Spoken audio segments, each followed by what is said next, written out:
Well, hello, everyone. Thank you all for tuning in during the lunch hour when there's so many other things you can do, like grabbing donuts or watching Netflix during a sneak lunch break.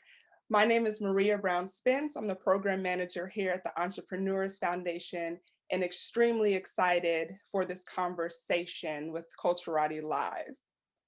Also, shameless plug, who would I be if I did not plug my organization and a wonderful virtual summit that we have coming up called Culturati Summit, which is going to be a 3-day experience, April 4th, 5th, and 6th. There's going to be lots of discussions, breakout sessions, a wonderful opportunity for you and your team to talk about culture, or just anyone that wants to learn more about DEI, mental health, and wellness.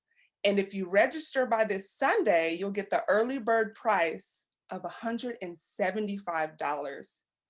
Who can beat that? 3 days of summit for only $175. Yes, I said it was a shameless plug and I'm saying it again. Make sure you register by this Sunday to lock in that early bird promotion. All right, so everyone shake it out. Let's get comfortable. Gonna have a great candid conversation here with my wonderful panelists. So who do I have on my virtual stage? I always like to announce my panelists, but give them the opportunity to give their elevator spiel, excuse me. So I have Madison, Butler, Kazeki Prince, and Netta, Jenkins. So Madison, tell us a little bit more about yourself. Hello, everyone. My name is Maddie. I live in Austin, Texas. However, I am not a Texan. Those words will never come out of my mouth. I am a New Englander through and through. So the weather to me last week wasn't actually a shock temperature-wise. The rest of it was all pretty shocking. I have a career that is centered around helping startups and early stage companies create psychological safety in organizations that really allow people to thrive. I think in DEI, we focus really heavily on metrics, and then a lot of the other stuff gets kind of lost by the wayside. In my spare time, I'm also the VP of people for a startup here in town.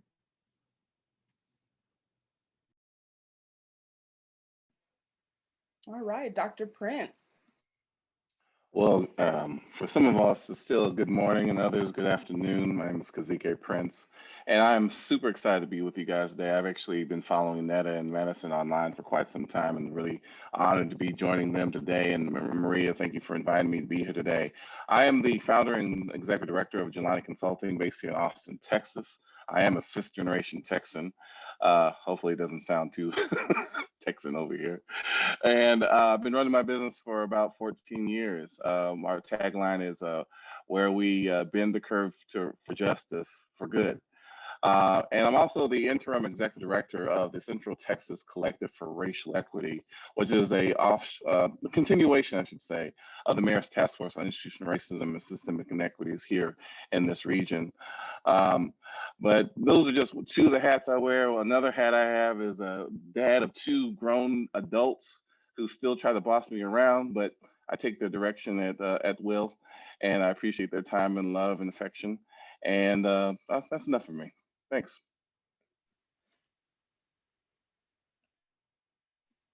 Take the wheel, Netta. All right. Well, hello, everyone. I'm super excited to be here. I'm originally from Rhode Island. Maddie and I both share that connection there. And I currently live in New Jersey, which is 15 minutes away from New York. I have 3 children. Oh, Lord, help me. I have an 8-year-old, I have a 9-month-old and a 21-month-old, so super busy.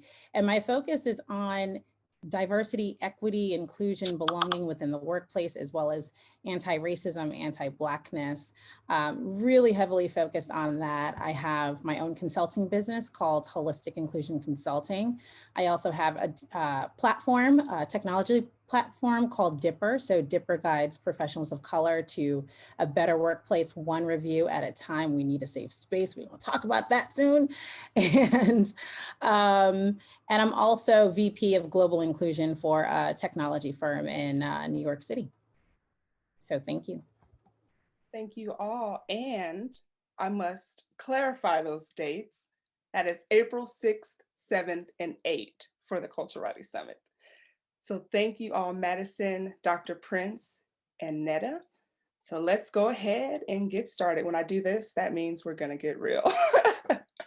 So in November 2020, NPR did a poll and they found out that respondents said being Black is exhausting.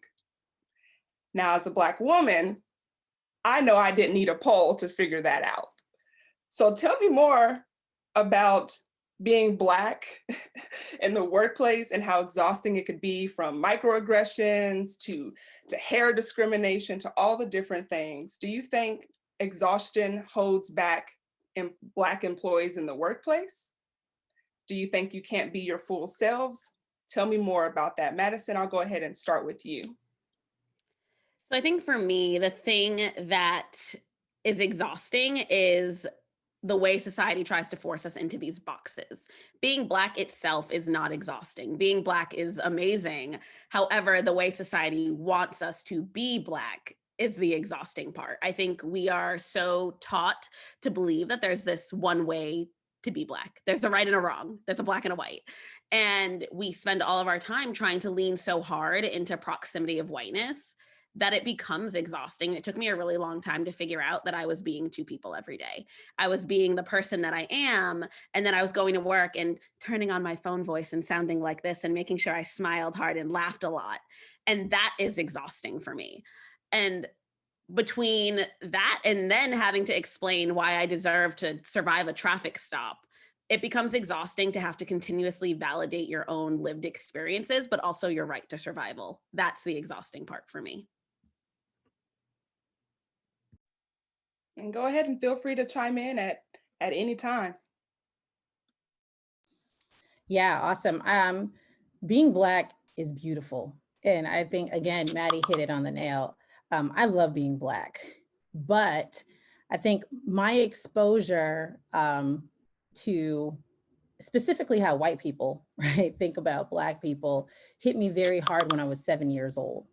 And I watched a white woman spit in my mother's face at the age of 7 and say, Blacks don't belong in my neighborhood.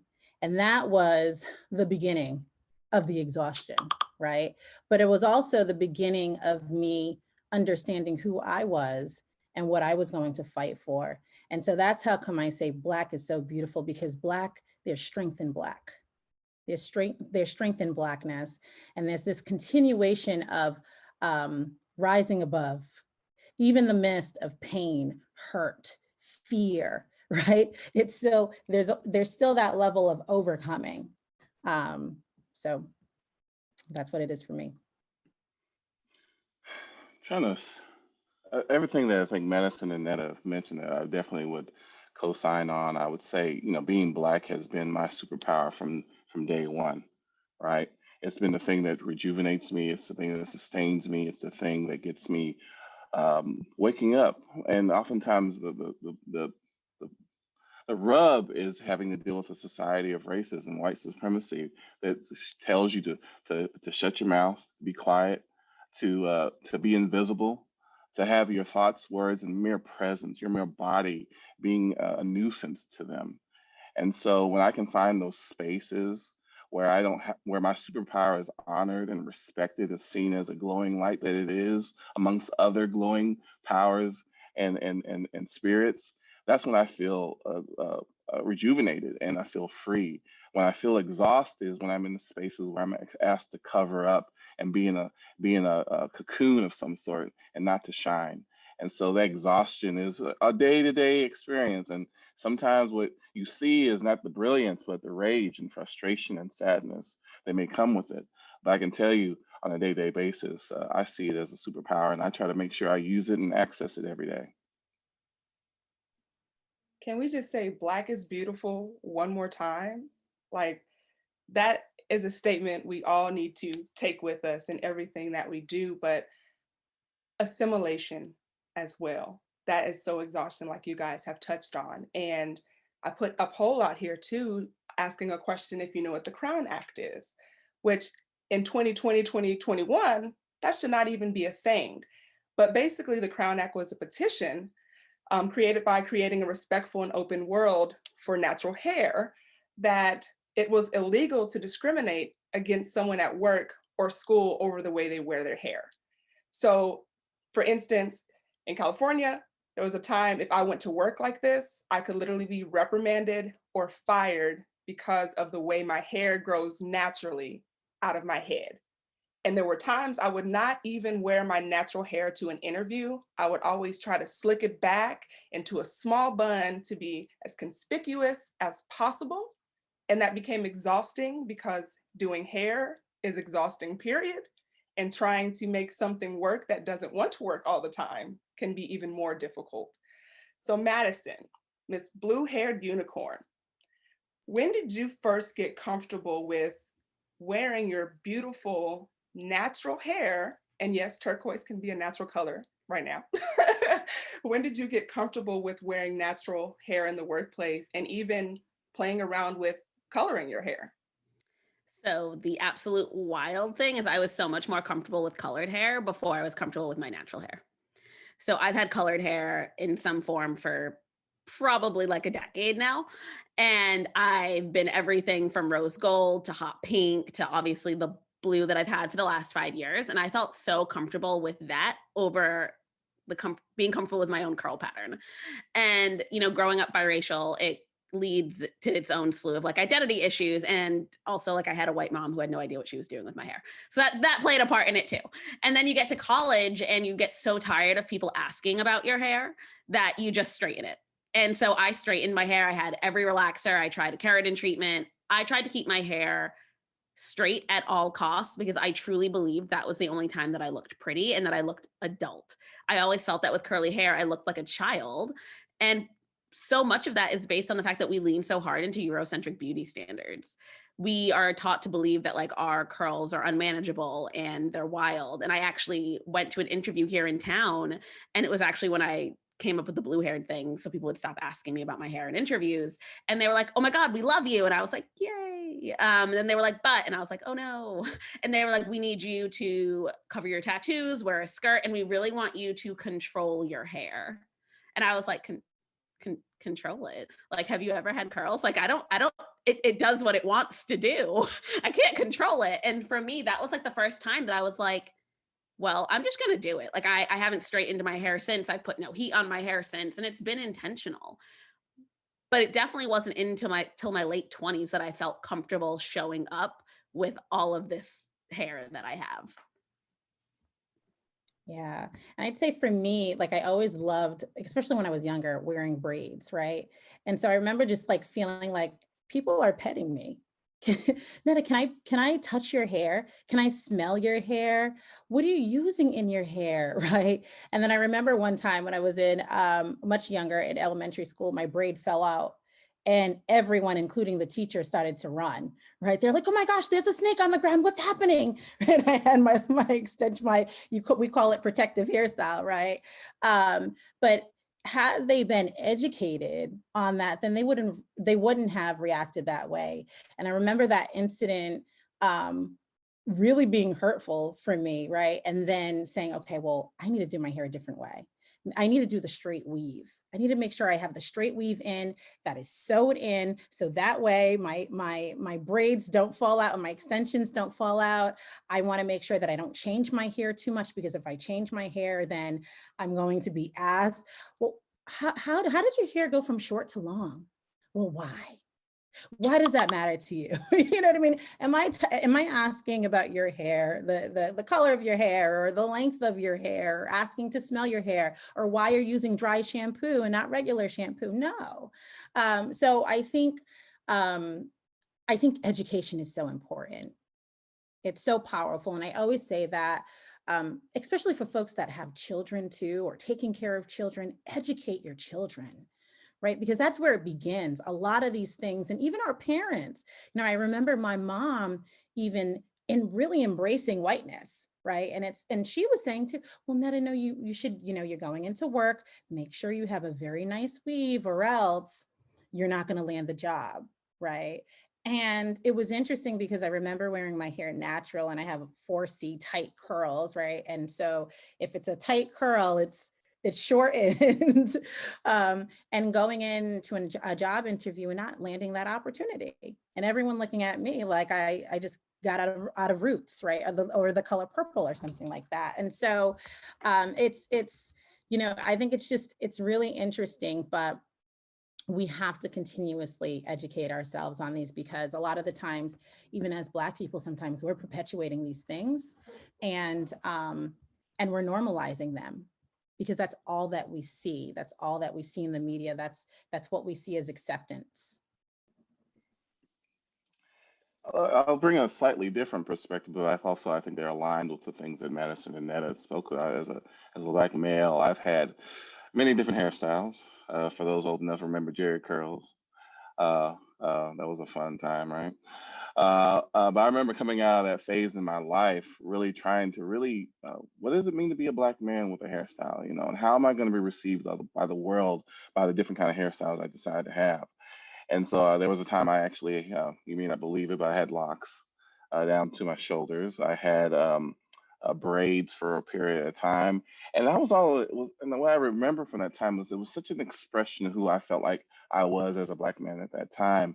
And I had the same worries. My mom was like, baby, you gonna get a job with them braids? You look kind of militant. You look already kind of angry.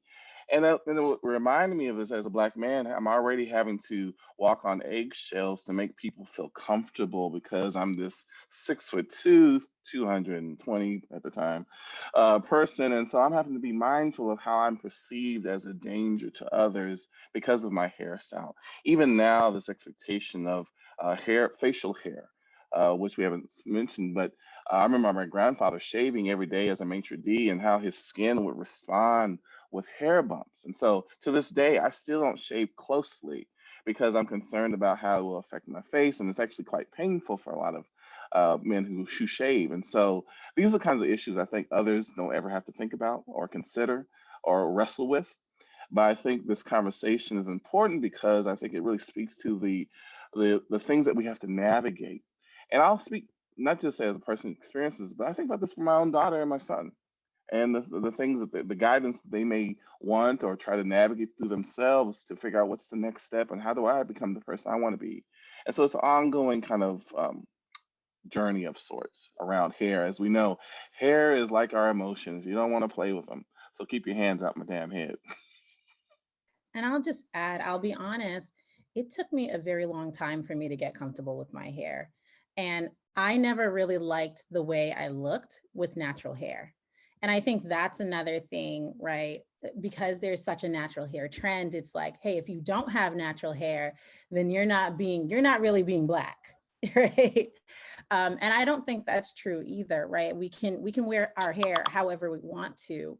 But I just remember really feeling like, hey, I'm kind of pressured to wear my hair this natural style, but I don't love the way that I look right now. And a part of that, of course, we can say is because I wasn't doing it, right? And the normal thing for me was straight hair.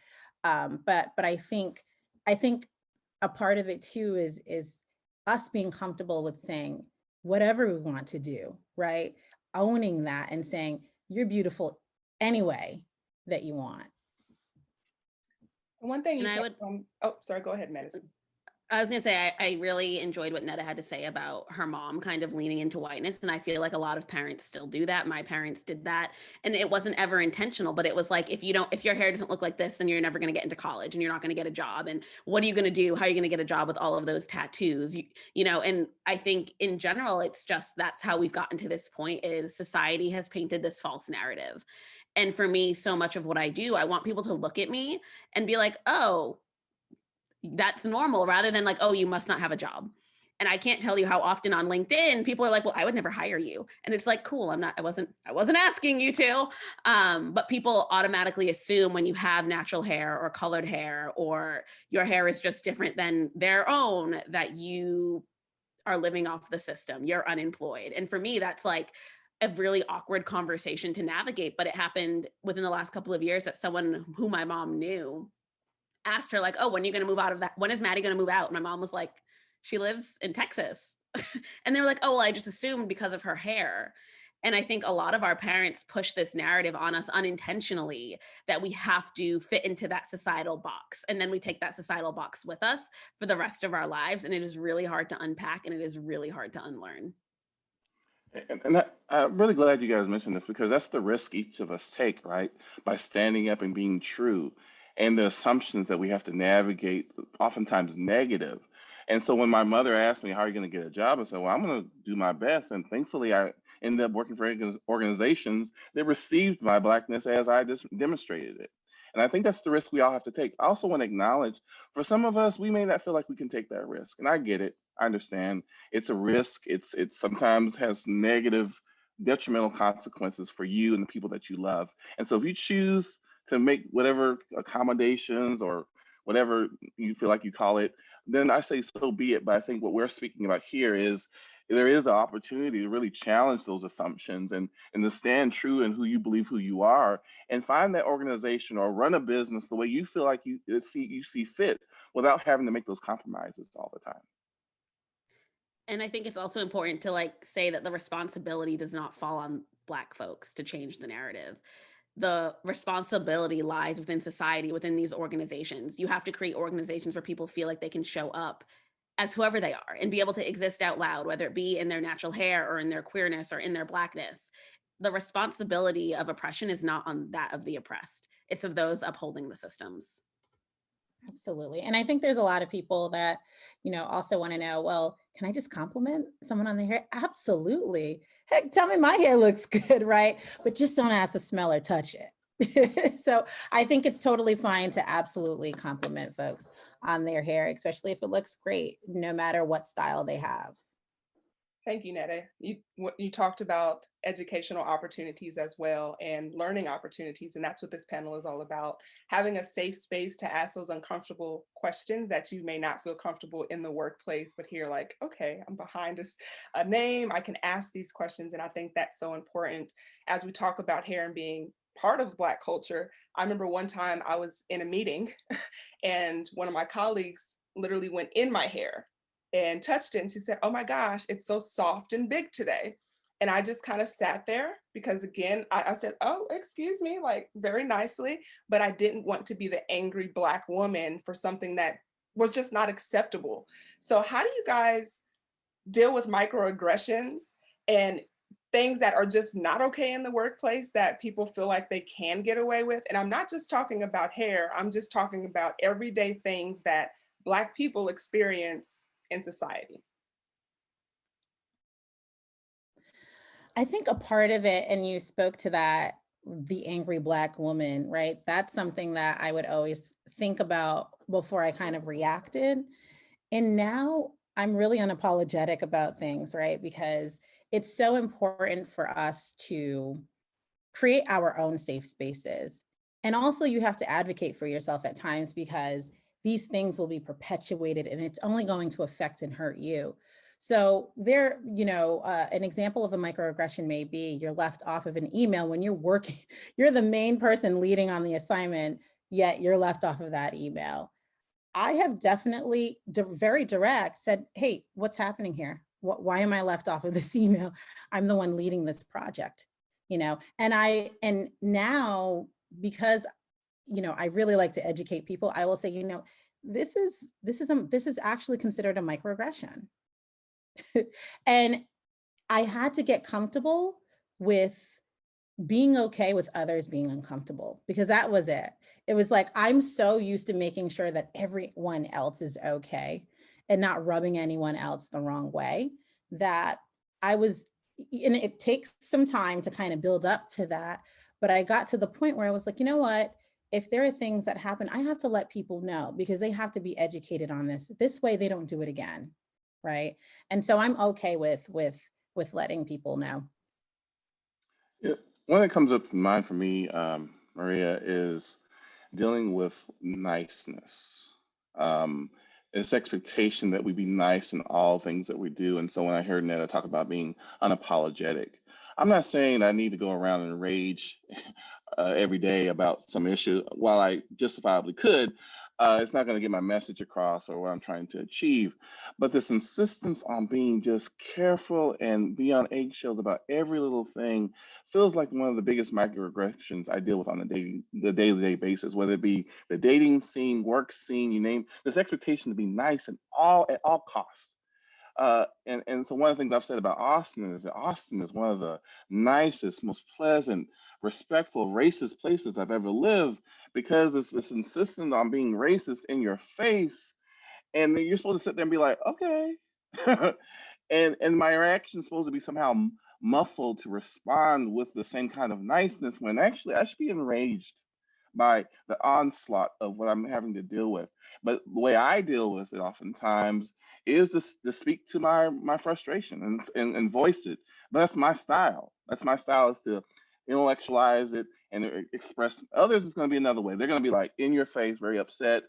I just say we have to make room, as I think Madison mentioned earlier, for our expressions of how we experience these microaggressions, and take the risk of going out there and sharing those experiences. Because if we continue to play this nice game, our real experiences never get really flushed out or experienced, because we're somehow, I don't know, protecting them from us, fulfilling the belief that somehow they can't handle the truth. The truth is they're saying some really messed up stuff and expecting us to be nice at the same time, and that shouldn't be allowed.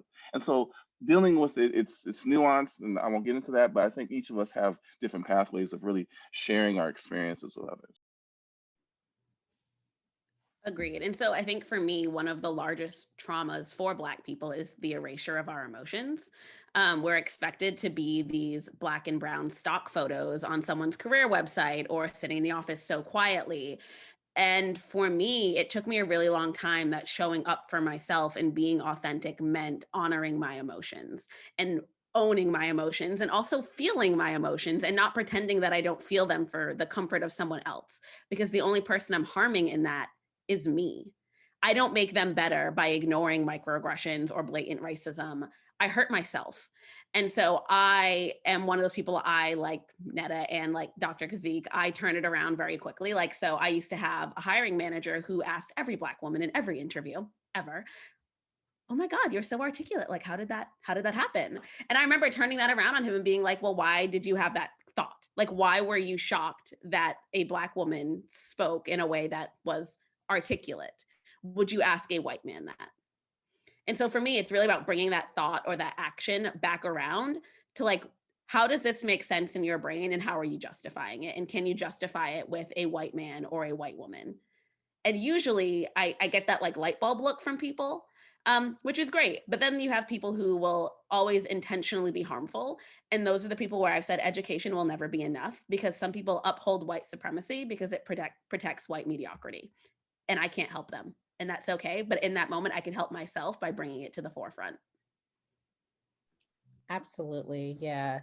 Gosh, I think health wise, right? A lot of people don't understand that. And I was reading a study the other day. Microaggressions are linked to suicide. So there are a lot of hidden stories that aren't disclosed about especially Black people that end up killing themselves because of the mistreatment that's happening within the workplace. And so when you think about, and I think a lot of the times people take microaggressions very lightly, and there's nothing micro about it. It's macro, right? It's racism played out in a very slight way, so slick sometimes that you don't even know what's happening. It hits you at night when you're going to bed, and all of a sudden you start crying. You're like, oh, what happened? And then you're trying to figure it out, like, how do I address this person? And I remember doing that for a very long time until it started eating away, right? Like stress, I had to go to the hospital, I had to go to the doctors, and I had to save myself. I had to save my life. And I think it is so important when these things happen to sit down, relax. But if you're someone like me, don't be afraid to also address it, right? And I didn't address it in an aggressive way. I would just say, okay, well, I'm supposed to be on this email, or you asked to touch my hair and you were smelling my hair. I remember one colleague, actually, he was amazing. We got along. However, every time noon would come around and it was lunchtime, he's like, yo, Netta, let's go get some lunch. And I'm like, well, you don't hear me talking that way. You know, and so I had to address it right there and then, because he was saying out in the open, and I wanted other people to understand, you're not, if that's something that you want to continue doing, that's absolutely fine, but you're not going to address me like that, because that's not how I'm talking to you, right? So it's, I don't know what you're watching when you go back home, but that's not what's happening here.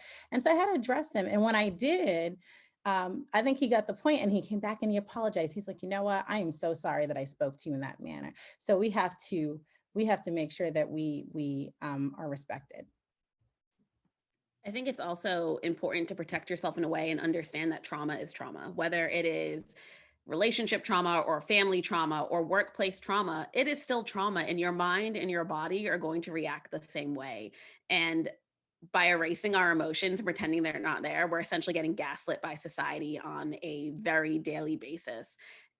And you lose confidence in yourself and in your voice and in your convictions. And so for me, it's so important to acknowledge my emotions, because I, as a domestic abuse survivor, like, I refuse to get gaslit by anyone ever again, and specifically society, who has done it for reasons that uphold white supremacy and nothing more.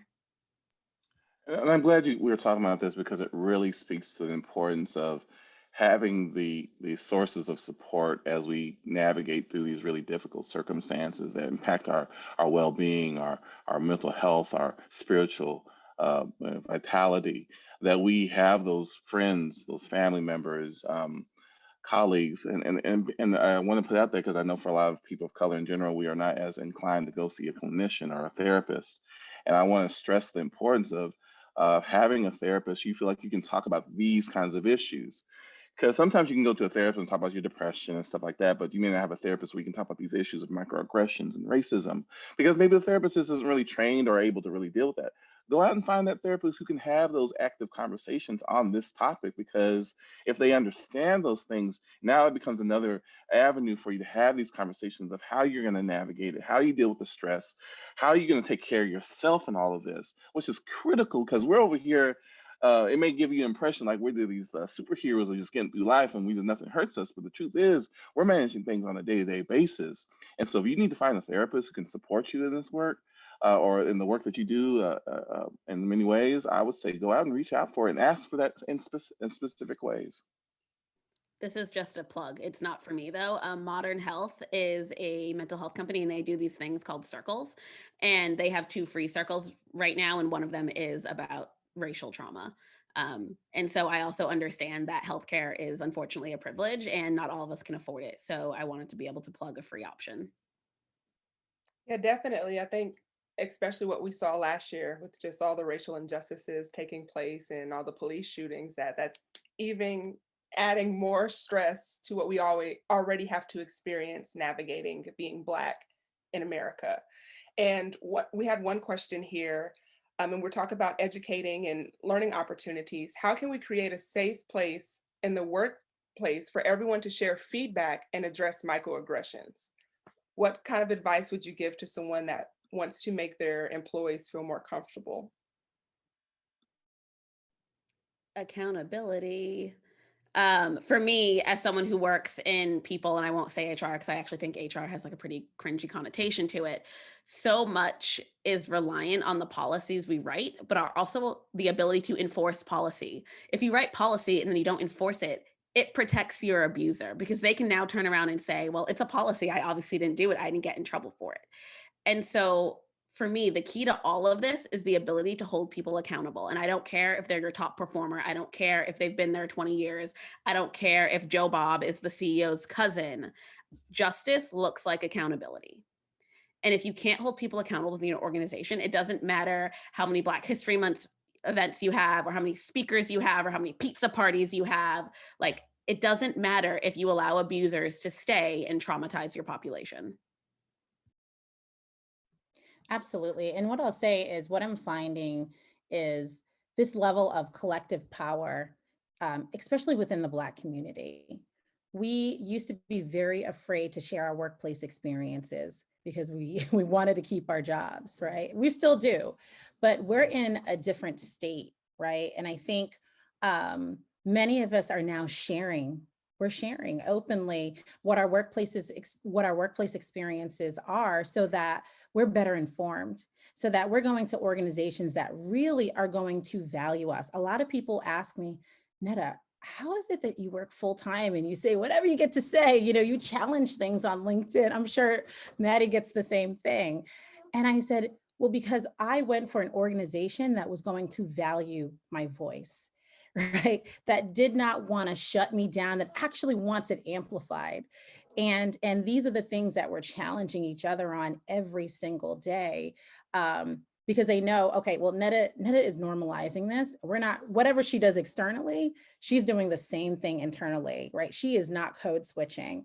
And I think more organizations need individuals like that, but a lot of companies are very afraid to have these types of conversations. To Maddie's point, to put policies in place and processes and accountability in place is very, very critical.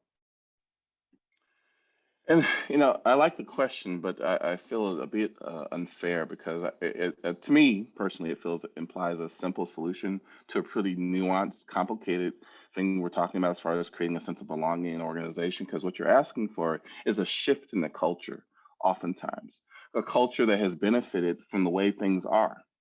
And so why would I change things when I'm making money and I'm happy the way that things are today? And you're saying as an outsider from their perspective, things are not going well for whatever group of people and you want me to change things? And so part of that is by helping them buy into the idea that we actually are looking for an opportunity to improve our wealth and growth, or we're looking for happier staff. We have to make the case for why this shift in culture is actually benefiting not just them, but me as well. And so when you make that case in the nuanced ways that we're talking about today, building that accountability, creating this where people actually feel like they can take risks, because that's where innovation comes and creativity and sustainability of an organization. And so when you make that case and look at the nuances, I would say it's this shift in culture, but that requires now you have to make some hires and get some expertise to help you make this work, because you know what? I get it. You're scared because you don't know where you fit in all this change. And I don't see myself in this picture you've drawn for me. And part of the job of many of us is to help you see where you fit in this and how this really benefits you in the long run. And so it's a complicated issue that we're talking about, but I think that culture shift that we're talking about is critical to the kind of environment that we're trying to create. I'll just add, what I'm loving too is I see that there are more people really practicing bold allyship, right? I've worked with a couple clients that are on the executive level that said, Netta, if my organization does not get it right, if they continue to mistreat Black and Brown people, I'm leaving, right? And these are people that are top performers that they want to keep and they feel they're adding to the bottom line. So I think that is really a beautiful thing, because then you see organizations quickly shifting, right? That also is how you dismantle that level of white supremacy, when you have white people that are speaking up and saying, hey, if this doesn't change, I'm out and I'm going somewhere that will value Black and Brown people. And can I just say that when we think about belonging, the thing that's so important to me in making people feel like they belong is believing their lived experiences. How often do Black women have to bring 10 rolls of receipts to prove that they've gone through some trauma, which half the time isn't realistic, because when Joe Bob is a racist, I can't ask Joe Bob to run that back into my cell phone so I can get a recording. And so often we then get the response, well, I've never had that experience with Joe Bob. And it's like, well, yes, because you're a white man. Of course you haven't had that experience with Joe Bob. And rather than being defensive over people and thinking about, oh, are you just taking it the wrong way? Believe Black people when we talk about our lived experiences and our trauma. How can I feel like I belong if I'm constantly being told I'm a liar, or that I'm dramatic, or I'm over exaggerating? I can't feel like I belong unless I can talk openly and truthfully about what I experience in these four walls. And I think since we are talking about the workplace, kind of the corporate space, let's talk about employer resource groups for underrepresented employees. That we'll use the Black experience here because that's what we're talking about. But what are your thoughts on that? Do you think that's just one of those things to say, hey, we're being accountable, we want to be an ally for our Black employees. So here's a group. If you feel uncomfortable, you can talk about things. Or do you think that's just something to pacify that group to say, well, we did create something for you, but I guess you didn't take advantage of it. So what are your thoughts on employee resource groups and how can they actually be more effective for these things? Yeah, Yep. I'm oh, sorry. no, go for it. Go for it. I would say it depends. Because in some organizations, they're pointless endeavors. They're a waste of time and energy and resources because the organization or whoever's involved with it has not really set them up to serve the needs of what I think many of us think of as a supportive and useful tool in organizations. And the organizations that do use them well, they do the very things you're talking about. They end up being an engine, maybe even artificial to some degree, of bringing people together to have the conversations about the organization, about professional development, about leadership development. And so it is a tool. There are other ways of doing it. And so I'm not saying it's the only way of doing it. But I think there's some concern that's legitimate from a lot of folks because their experience of ERGs has not been positive because they're not functional. They don't accomplish anything, or the powers that be don't actually use them for any real purpose other than to say they have one, which isn't really good either. And so I would say it depends, as long as it's meeting the criteria that many of us, I imagine, are going to really touch on, is that they're actually being useful in some meaningful way. Yeah, absolutely. And companies need to just stop free labor. Why is it that employee resource groups, and of course, they're the underrepresented groups, are not paid? They're adding a level of belonging, inclusion. They're doing a lot of meaningful work in some organizations across the board. And so to see that there are so many organizations that are not paying people for all of the work that all of the value that they're adding. A lot of people don't know that having ERGs, it actually helps to increase that representation, right? It helps to increase retention. And so a lot of times those measurements and stats are not given back to the ERG. So they don't even know the level of impact that they have within the organization, and they're just working for free. So I get, my thing is pay folks, pay people, no free labor. That was my sentiment exactly, is like people are expecting their ERG groups to do the work of a consultant or a consulting team, but they don't want to pay them less when I would 100% be sending you an invoice for doing that work. And on top of that, I think the other thing is they think it's like a Band-Aid. When Black folks are having issues at work where they don't feel like they have a sense of belonging, they're like, oh, we'll slap an ERG on it and call it a day. But the thing about this work is it only works when it comes from the top down. So if you have a group of people who are your lowest paid employees trying to make change, but no one at the top is interested in making change, nothing happens. And it becomes this like echo chamber of people who want to make change but can't facilitate change because they're not given the power to make change. And you don't solve anything. It's a Band-Aid that doesn't actually work. You just hope that in that moment it helps them be a little bit more complacent with their problems. And that's the issue I have with ERGs, is I think too often we use them as, people want them to be like a club, and they don't want them to facilitate change. They want to give them like a room where they can go talk about how upset they are, but no one has any intention of changing the reasons why they're upset. And so I think there are tons of people that are doing it the right way, but I think there are more so that aren't. Yeah, absolutely. And so I'm VP of Inclusion for a technology company. We are paying all of our ERG leaders on an hourly basis. The company has about 400 employees. They gave them $25,000 for each employee resource group. Like the company is actually putting their money where their mouth is. And we see much larger organizations, they don't give anything, right? Then there's structure, and the work that they're doing is also baked into their performance reviews, right? So like it has to be that this is also impacting people's careers. People can't just be used for how they're identifying. One thing I would add is that I think what I hear many of us today on the panel are describing is the experience many people of color and women experience outside of work, being again overburdened and made to be held responsible for the move of an organization in particular direction without any kind of compensation.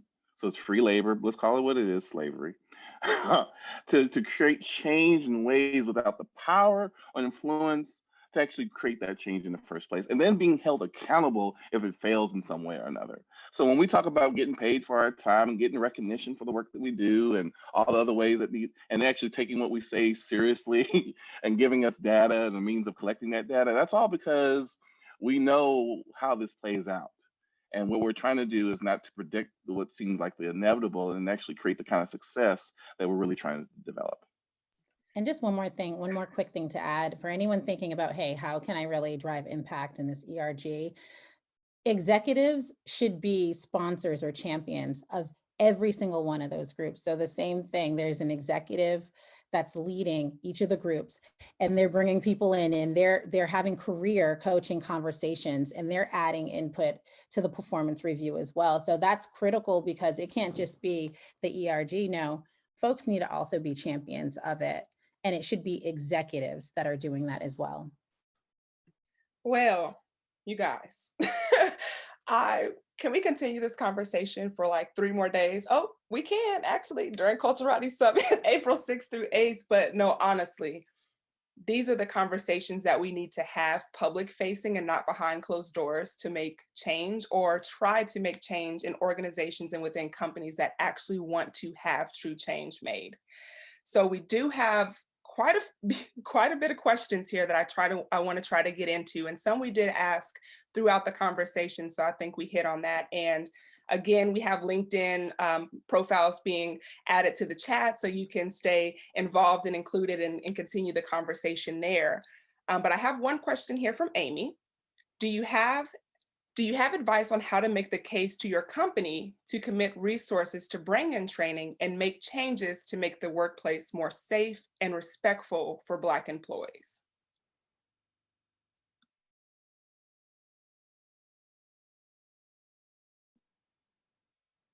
You know, this one is always a hard one for me, to be honest, because I'm almost at the stage with companies, if they don't see that this is something that they need to do, don't even fight. I almost want to say, look for another organization that is actually putting the work in.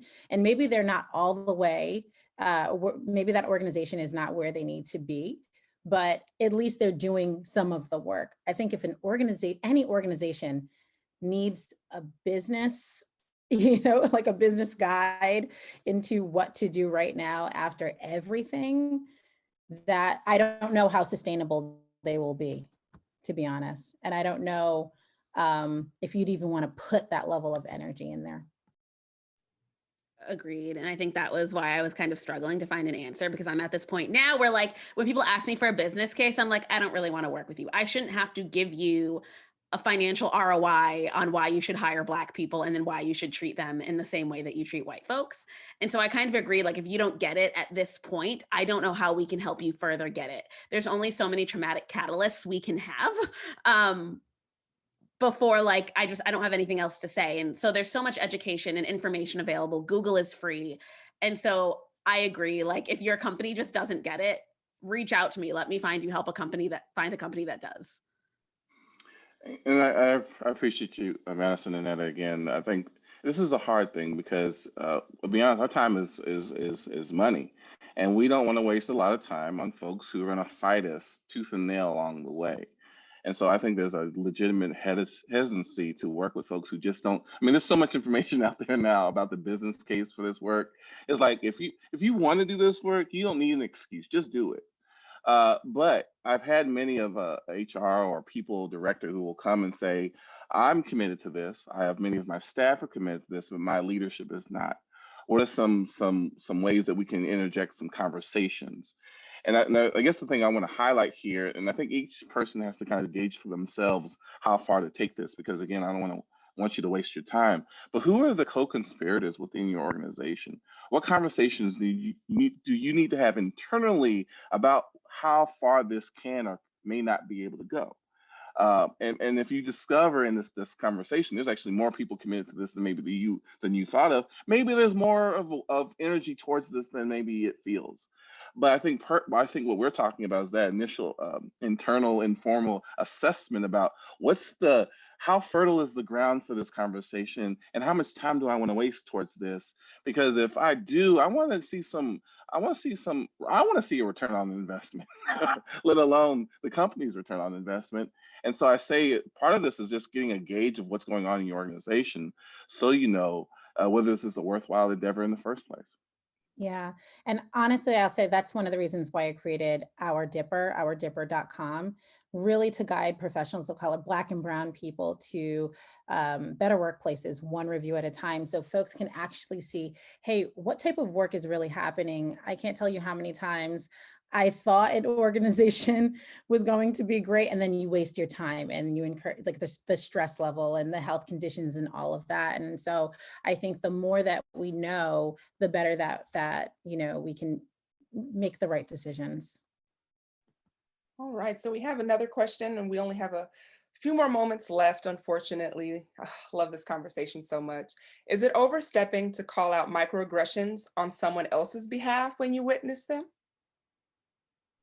Absolutely not. No, go for it, because a lot of the times, I think with microaggressions, people are scared. People are scared to say it. So it's always helpful to, if it's someone else that recognizes that and can step in and say, hey, you know what, this, this was a microaggression here, and this is what you should do next time. Or maybe you should talk to that person and tell them how you recognize or you saw what you did, right? So I think that's such a great thing to do. And I think one of the things that, at least how heard the question, we are oftentimes bystanders to all kinds of insidious behavior. And I think what we have found in the research is that by speaking up and calling out these microaggressions that we witness or we hear about through the experiences of other people, by being a co-conspirator, that means speaking up when these things happen. It doesn't mean that they can't speak for themselves, but it's I think appropriate at times to say, you know what, I watched them experience you in this way, and it bothered me. So you can speak your truth to power and speak about your experience of being a witness to their experience or their story, and being a champion for that in a really meaningful way. And I also think there's a level of being a co-conspirator that means thinking about how you can take emotional labor off of people. And that's incredibly important because, again, like I said in the beginning of this, it's so exhausting to try and validate your own experience 365 days a year. So if someone wants to do it for me one day out of the year, I'm here for it. Well, we only have a few minutes left, and so I really want to leave the floor to you all. Any advice, last words you want to give, or just encouragement to those that are on this call navigating anything difficult right now? We're already under so much stress. And to add on to that, navigating your own uniqueness in a space can be difficult. So now is the time for you all to leave the audience with any last words. They are booming and connecting with you guys on LinkedIn already. So I know you're going to get some messages after this as well. I think collective power is so important, right? Sharing what your workplace experiences are can really save someone else's life. So let's continue to share. Please feel free to share on ourdipper.com so that others are guided and informed on making the best career decisions possible.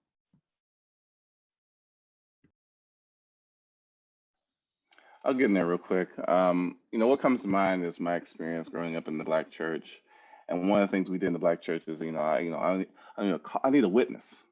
I need a witness to testify to my experience.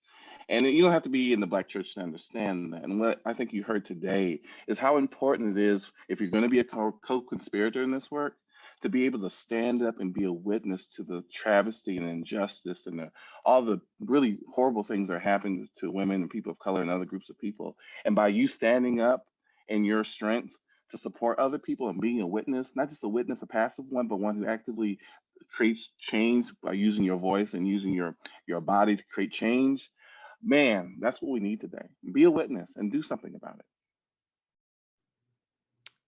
And so I guess mine is Blackness is not a monolith. And so wherever your identities intersect with your Blackness, you're still incredibly valid.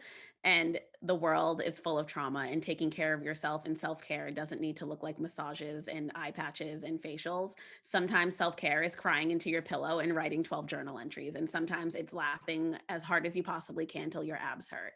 But whatever it is that you need to do to take care of yourself, we cannot begin to dismantle systems when we haven't cared for ourselves appropriately.